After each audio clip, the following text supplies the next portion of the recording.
Friends, आप सभी का SR success towards channel में स्वागत है। हम पढ़ रहे हैं चैप्टर 7 पी ब्लॉक के तत्व। आज का हमारा टॉपिक है डाई ऑक्सीजन के भौतिक एवं रासायनिक गुण। तो आज के टॉपिक को समझने के लिए और इसे इजी बनाने के लिए मैं सीमा मैम के साथ वीडियो के अंत तक बने रहिए ताकि आज के टॉपिक को समझने में आपको आसानी हो। और इसके पिछले वीडियो यदि आपने नहीं देखी है तो SR success towards channel पर विजिट करें, प्लेलिस्ट से वीडियो देख सकते हैं। तो चलिए आज की क्लास स्टार्ट करते हैं। और आपको वीडियो पसंद आए तो लाइक कीजिए, शेयर कीजिए और सब्सक्राइब कीजिए। तो चलिए आज की क्लास स्टार्ट करते हैं। तो डाई ऑक्सीजन के भौतिक एवं रासायनिक गुण। तो सबसे पहले हम भौतिक गुण देखते हैं। तो फर्स्ट, ऑक्सीजन रंगहीन, गंधहीन, स्वादहीन गैस है। ये हम प्रैक्टिकली रूप से महसूस करते हैं। वातावरण में 21% ऑक्सीजन होता है, तो यहाँ पर ऑक्सीजन का कोई रंग नहीं होता है, कोई गंध नहीं होता और कोई स्वाद नहीं होता है। सेकेंड, ऑक्सीजन जल में बहुत कम घुलनशील है। 298 केल्विन ताप और 1 वायुमंडलीय दाब पर 100 सेंटीमीटर क्यूब जल में 3.08 सेंटीमीटर क्यूब ऑक्सीजन गैस घुल जाती है। थर्ड, 90.2 केल्विन तापक्रम पर हल्के नीले द्रव में द्रवीभूत होती है और द्रवित हाइड्रोजन के साथ यदि ऑक्सीजन को ठंडा किया जाता है तो 155 केल्विन तापक्रम पर नीला सफेद ठोस रूप में जम जाता है। मतलब कि यह गैस तो है ही, साथ में यदि इसको 90.2 केल्विन ताप पर यदि इसको द्रवीभूत किया जाता है तो ये हल्के नीले रंग में द्रव फॉर्म में आ जाता है। और यदि द्रवित यानी कि द्रव फॉर्म में हाइड्रोजन के साथ यदि ऑक्सीजन को ठंडा किया जाए तो 155 केल्विन ताप पर यह नीला सफेद ठोस रूप में जम जाता है। आगे हम डाई ऑक्सीजन के रासायनिक गुणों को समझते हैं। फर्स्ट, लिटमस के साथ क्रिया। ऑक्सीजन लिटमस के साथ उदासीन व्यवहार प्रदर्शित करता है। सेकेंड, ज्वलन में सहायक। ऑक्सीजन स्वयं नहीं जलता है लेकिन जलने में सहायक होता है। यदि कोई जलती हुई वस्तु है, ऑक्सीजन वायुमंडलीय ऑक्सीजन के संपर्क में यदि आता है तो वह और तेजी से जलने लगता है। थर्ड, क्रियाशीलता। सामान्य ताप पर उच्च बंध वियोजन ऊर्जा के कारण यह कम क्रियाशील होता है, लेकिन उच्च ताप होने पर रासायनिक अभिक्रिया में ऑक्सीजन भाग लेता है। फोर्थ, ऑक्सीकरण। डाई ऑक्सीजन एक प्रबल ऑक्सीकारक होता है।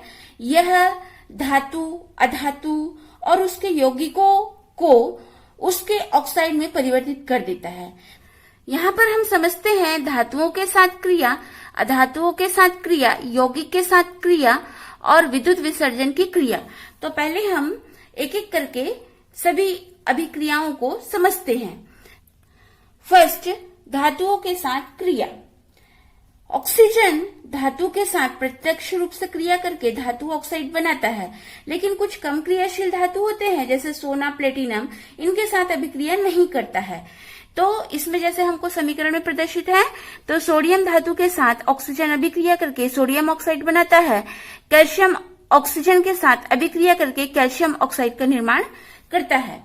575 केल्विन ताप पर ऑक्सीजन सोडियम के साथ अभिक्रिया करके सोडियम परऑक्साइड का निर्माण करता है। मैग्नीशियम के साथ ऑक्सीजन अभिक्रिया करके मैग्नीशियम ऑक्साइड का निर्माण करता है। जैसे अभी बताए कि कम क्रियाशील धातु ये गोल्ड, ये प्लेटिनम से अभिक्रिया नहीं करता है।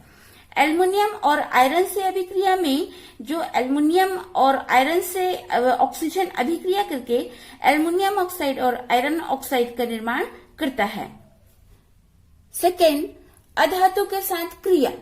ऑक्सीजन अधातुओं के साथ क्रिया करके भी ये उनके ऑक्साइड का निर्माण करता है, यानी कि जिस प्रकार के अधातु से अभिक्रिया करेगा उस प्रकार के अधातु का ऑक्साइड का निर्माण करता है। जैसे हाइड्रोजन से क्रिया, तो हाइड्रोजन से ऑक्सीजन 1073 केल्विन पर अभिक्रिया करके जल का निर्माण करता है। 3500 केल्विन ताप पर जब ऑक्सीजन नाइट्रोजन से अभिक्रिया करता है तो नाइट्रिक ऑक्साइड बनाता है। सल्फर और ऑक्सीजन को गर्म करने पर सल्फर डाइऑक्साइड गैस प्राप्त होती है। जब वायुमंडल में ऑक्सीजन सीमित मात्रा में होता है तो कार्बन के साथ अभिक्रिया करके कार्बन मोनोऑक्साइड गैस बनाता है। और जब ऑक्सीजन अधिक मात्रा में होता है तो कार्बन के साथ गर्म करने पर यह कार्बन डाइऑक्साइड गैस का निर्माण करता है। फास्फोरस की ऑक्सीजन के साथ अभिक्रिया होने पर फास्फोरस पेंटाऑक्साइड बनाता है। थर्ड, यौगिक के साथ अभिक्रिया। जैसे हमने अभी देखी कि धातु और अधातु के साथ अभिक्रिया करने पर जिस प्रकार के धातु और अधातु के साथ अभिक्रिया करता है उस प्रकार के ऑक्साइड का निर्माण करता है। फर्स्ट, सल्फर डाइऑक्साइड के साथ क्रिया। 720 केल्विन ताप और 2 वायुमंडलीय दाब पर प्लेटिनम उत्प्रेरक या वेनेडियम पेंटाऑक्साइड उत्प्रेरक की उपस्थिति में जब ऑक्सीजन सल्फर डाइऑक्साइड से अभिक्रिया करता है तो सल्फर ट्राइऑक्साइड का निर्माण करता है। यह अभिक्रिया संपर्क विधि से सल्फ्यूरिक अम्ल के निर्माण में उपयोगी होती है। सेकेंड, अमोनिया के साथ क्रिया। जब 500 केल्विन ताप पर प्लेटिनम उत्प्रेरक की उपस्थिति में ऑक्सीजन अमोनिया से अभिक्रिया करता है तो नाइट्रिक ऑक्साइड का निर्माण करता है। यह अभिक्रिया ओस्टवाल्ड विधि से नाइट्रिक अम्ल के निर्माण में उपयोगी होता है। थर्ड, जब 700 केल्विन ताप पर क्यूप्रिक क्लोराइड उत्प्रेरक की उपस्थिति में हाइड्रोजन क्लोराइड ऑक्सीजन से अभिक्रिया करता है तो क्लोरीन गैस मुक्त होती है। फोर्थ, कार्बन डाइसल्फाइड के साथ अभिक्रिया। तो जब ऑक्सीजन कार्बन डाइसल्फाइड के साथ वातावरण में गर्म करने पर ये कार्बन डाइसल्फाइड जलता है और कार्बन डाइऑक्साइड और सल्फर डाइऑक्साइड का निर्माण करता है। फिफ्थ, जिंक सल्फाइड के साथ अभिक्रिया। तो यहाँ पर जो भी धातु सल्फाइड रहेगा जब ऑक्सीजन से अभिक्रिया करेगा तो ये उस प्रकार के धातु सल्फाइड को धातु ऑक्साइड में परिवर्तित कर देता है। यहाँ पर जैसे समीकरण प्रदर्शित है, जिंक सल्फाइड को जब ऑक्सीजन के साथ गर्म किया जाता है तो ये जिंक ऑक्साइड में परिवर्तित होता है। इसी प्रकार मर्क्यूरिक सल्फाइड को ऑक्सीजन के साथ गर्म करने पर मर्क्यूरिक ऑक्साइड का निर्माण करता है। 6, हाइड्रोकार्बन के साथ क्रिया।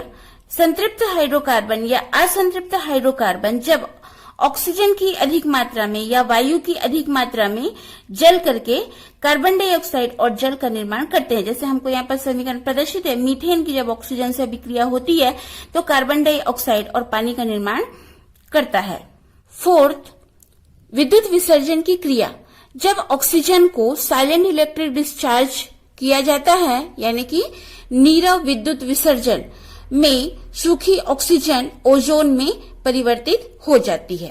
आगे हम डाइऑक्सीजन के उपयोग समझते हैं। फर्स्ट, धातु के कटिंग और वेल्डिंग में तो ऑक्सीजन का उपयोग ऑक्सी हाइड्रोजन तथा ऑक्सी एसिटिलीन टॉर्च में किया जाता है, जिसका उपयोग धातु के कटिंग और वेल्डिंग में किया जाता है।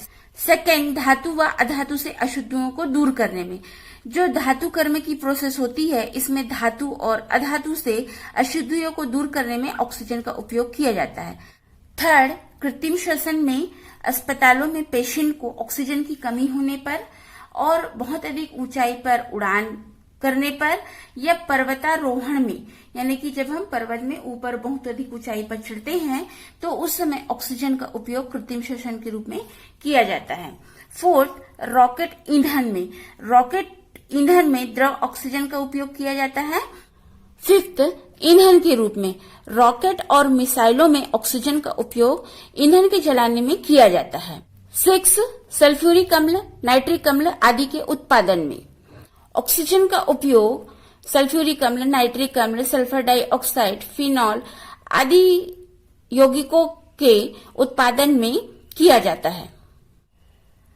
आगे हम सरल ऑक्साइड के बारे में समझते हैं। कोई भी तत्व जब ऑक्सीजन के साथ अभिक्रिया करता है तो द्वितत्वीय यौगिक का निर्माण करता है। इन द्वितत्वीय यौगिक को ऑक्साइड कहते हैं। तो ये जो ऑक्साइड होते हैं सभी तत्व लगभग ऑक्सीजन के साथ अभिक्रिया करके ऑक्साइड बनाते हैं। कई तत्व एक ऑक्साइड बनाता है, कोई एक से अधिक ऑक्साइड बनाता है। तो जब फ्लोरीन के साथ ऑक्सीजन जुड़ता है तो उसको ऑक्साइड नहीं कहते हैं, उसको ऑक्सीजन फ्लोराइड कहते हैं। क्यों ऐसा? क्योंकि फ्लोरीन ऑक्सीजन से अधिक ऋण विद्युती होता है। यहाँ पर रासायनिक व्यवहार के आधार पर ऑक्साइडों का वर्गीकरण किया गया है। तो ऑक्साइड रासायनिक व्यवहार के आधार पर 4 प्रकार के होते हैं। फर्स्ट, अम्लीय ऑक्साइड, सेकंड, क्षारीय ऑक्साइड, थर्ड, उभयधर्मी ऑक्साइड, फोर्थ, उदासीन ऑक्साइड। तो हम इसे एक एक करके समझते हैं। तो फर्स्ट है अम्लीय ऑक्साइड। तो जो अम्लीय ऑक्साइड होते हैं, इस वर्ग में जो भी ऑक्साइड आते हैं वो जल से अभिक्रिया करके अम्ल बनाते हैं और क्षार के साथ अभिक्रिया करके लवण बनाते हैं। इस वर्ग के अंतर्गत अधिकांशतः अधातु के ऑक्साइड आते हैं। तो यहाँ पर जैसे हम देख रहे हैं, हमको समीकरण प्रदर्शित है। सल्फर डाइऑक्साइड जल से अभिक्रिया करके सल्फ्यूरस अम्ल का निर्माण करता है। सल्फर ट्राइऑक्साइड जल से अभिक्रिया करके सल्फ्यूरिक अम्ल का निर्माण करता है और सल्फर डाइऑक्साइड सोडियम हाइड्रोक्साइड के साथ यानी कि क्षार के साथ अभिक्रिया करके सोडियम सल्फाइड का निर्माण करता है। जैसे अभी मैंने बताया कि जो अम्लीय ऑक्साइड होते हैं, इसमें इस के अंतर्गत आने वाले ऑक्साइड जल के साथ अभिक्रिया करते हैं तो अम्ल बनाते हैं। तो यहाँ पर सल्फर डाइऑक्साइड, सल्फर ट्राइऑक्साइड जल से अभिक्रिया करके सल्फ्यूरस अम्ल और सल्फ्यूरिक अम्ल का निर्माण कर रहे हैं और इस वर्ग के ऑक्साइड क्षार से अभिक्रिया करके लवण बनाते हैं। तो इस प्रकार से इस वर्ग के अंतर्गत अधिकांशतः अधातुओं के ऑक्साइड आते हैं, जैसे कि nitrogen dioxide, carbon dioxide, phosphorus pentoxide, ये सभी ऑक्साइड अम्लीय ऑक्साइड के अंतर्गत शामिल किए गए हैं। सेकेंड, क्षारीय ऑक्साइड। इस वर्ग के ऑक्साइड जल से क्रिया करके क्षार बनाते हैं और अम्ल से क्रिया करके लवण बनाते हैं। इस ऑक्साइड के अंतर्गत धातु के ऑक्साइड आते हैं, जैसे सोडियम ऑक्साइड, कैल्शियम ऑक्साइड आदि। तो यहाँ पर जैसे हमको समीकरण प्रदर्शित है, सोडियम ऑक्साइड जल से क्रिया करके सोडियम हाइड्रोक्साइड यानी क्षार का निर्माण करता है। सोडियम ऑक्साइड हाइड्रोक्लोरिक अम्ल के साथ अभिक्रिया करके लवण यानी सोडियम क्लोराइड का निर्माण करते हैं। यहाँ पर अम्लीय ऑक्साइड और क्षारीय ऑक्साइड में कंफ्यूज नहीं होना है। अम्लीय ऑक्साइड में जब ऑक्साइड, जिस प्रकार के ऑक्साइड होते हैं वो जल से क्रिया करके अम्ल का निर्माण करते हैं और क्षार के साथ अभिक्रिया करके लवण का निर्माण करते हैं। और क्षारीय ऑक्साइड में जो ऑक्साइड होते हैं ये जल से अभिक्रिया करके क्षार का निर्माण करते हैं और अम्ल के साथ अभिक्रिया करके लवण का निर्माण करते हैं। थर्ड, उभयधर्मी ऑक्साइड। इस वर्ग के ऑक्साइड अम्लीय व क्षारी दोनों गुणों को प्रदर्शित करते हैं। इसके अंतर्गत आने वाले ऑक्साइड अम्ल और क्षार से अलग अलग क्रिया करके लवण बनाते हैं। इस ऑक्साइड के अंतर्गत एल्युमिनियम ऑक्साइड, जिंक ऑक्साइड आदि ऑक्साइड को रखा गया है जो उभय गुणी ऑक्साइड होते हैं। तो यहाँ जैसे हमको समीकरण प्रदर्शित है, एल्युमिनियम ऑक्साइड अम्ल से अभिक्रिया करके एल्युमिनियम क्लोराइड बनाता है और एल्युमिनियम ऑक्साइड सोडियम हाइड्रोक्साइड यानी कि क्षार से अभिक्रिया करके सोडियम एल्यूमिनेट बनाता है। इसी प्रकार से जिंक ऑक्साइड अम्ल से अभिक्रिया करके जिंक क्लोराइड और जिंक ऑक्साइड की सोडियम हाइड्रोक्साइड से अभिक्रिया होने पर सोडियम जिंकेट का निर्माण होता है। फोर्थ है उदासीन ऑक्साइड। जैसे नाम से पता चल रहा है, उदासीन यानी कि ना तो वो अम्लीय होंगे ना क्षारीय होंगे, मतलब इस वर्ग के अंतर्गत उन ऑक्साइड को रखा गया है जो ना तो अम्लीय होते हैं और ना ही क्षारीय होते हैं। इनका लिटमस पर कोई प्रभाव नहीं पड़ता है। ये ऑक्साइड क्षार या अम्ल से क्रिया नहीं करते हैं। कुछ अधातुओं से ही उदासीन ऑक्साइड बनते हैं, जैसे कि जल यानी H2O, carbon monoxide, nitric oxide, ये सभी उदासीन ऑक्साइड के अंतर्गत रखे गए हैं। आपको वीडियो पसंद आई तो लाइक कीजिए, शेयर कीजिए और मेरे चैनल को फर्स्ट टाइम वॉच कर रहे हैं तो सब्सक्राइब कीजिए, बेल आइकन को दबाइए ताकि वीडियो की नोटिफिकेशन आपको सबसे पहले मिले। आपका एक सब्सक्राइब मुझे आगे वीडियो बनाने के लिए मोटिवेट करता है।